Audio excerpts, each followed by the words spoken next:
Hey guys, so what we are going to be doing today is seeing how ammonium chloride, which is this white powder right here, reacts with water. So I have two beakers right here and a thermometer because I have a feeling that this is going to come into play. We are going to fill this first beaker up with a little bit of water. So I'm going to go to the sink.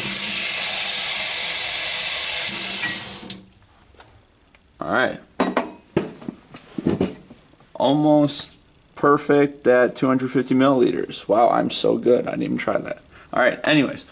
So I have ammonium chloride and I have my water. What we're going to do is we're going to take a spoonful of ammonium chloride and we're going to try to get it to dissolve into the water. So here's what we're going to do. But before that, let's test the temperature and see what this is at before we do anything. Right, because one of the main things that we can determine if a chemical reaction happens is if there's a change in temperature. Okay, so let's see.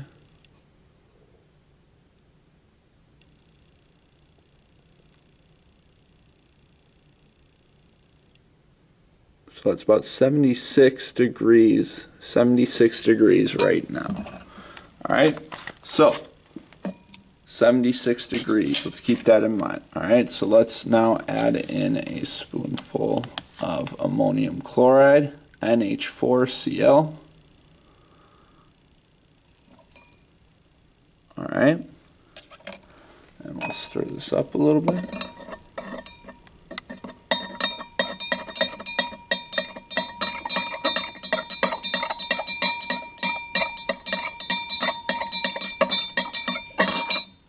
Okay, now let's see if there's any temperature changes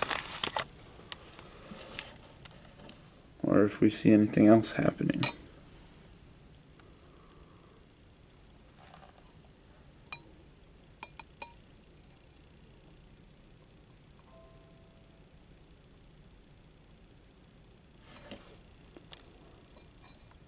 Anything?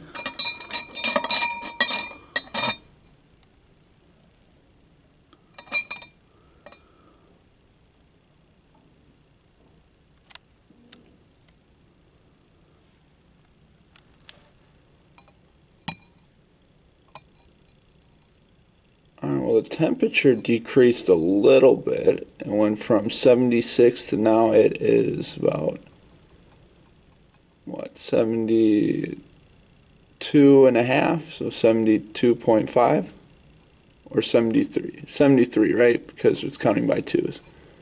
So now it went down 3 degrees. It looks like it still might be going down a little bit. Again. So what's happening here is the temperature is actually going down. Now, I wonder if we add more, what's going to happen? Let's add some more.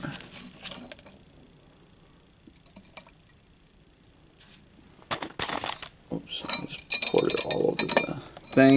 Alright, add some more in. Stir it up.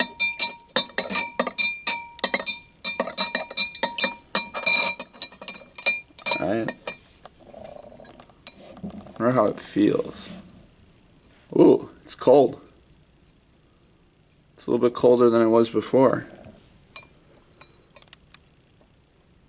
Oh, look at that. And the temperature's continuing to go down. Right?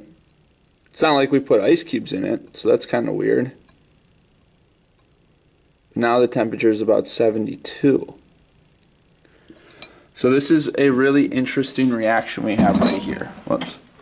So we started here with NH4Cl and H2O. You like my drawing of my spoon? I think I did a phenomenal job. Alright, don't judge me. Alright, so NH4Cl. This is what NH4Cl looks like. Notice how there's a nitrogen in the middle, 4 hydrogens on the outside, and then a chlorine, which kind of is like off to the side, and this is because it has a negative attraction, which means they kind of just hang out with each other rather than bonding to each other. Alright, and then we have a H2O, and you guys know what that is. 2 hydrogens and an oxygen, that's water. When these two combine, what happens is that they form HCl and NH4OH. Now this is really interesting because as we noticed when we were just doing that example, the temperature started to cool down. The temperature started to cool down. What that is called is an endothermic reaction because it's absorbing the energy around it. It is absorbing the energy around it, and that's actually cooling down the edges of the container, which is kind of interesting. And the two products that we make from NH4Cl and H2O is HCl and NH4OH. And you can tell if this is balanced by looking at the number of atoms on each side. You got 1, 2, 3, 4, 5, 6 hydrogen. 1, 2, 3, 4, 5, 6 hydrogen. 1 chlorine, 1 chlorine. 1 nitrogen, 1 nitrogen.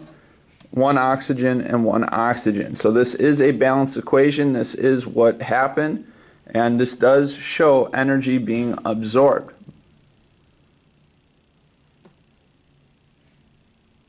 Pretty cool reaction.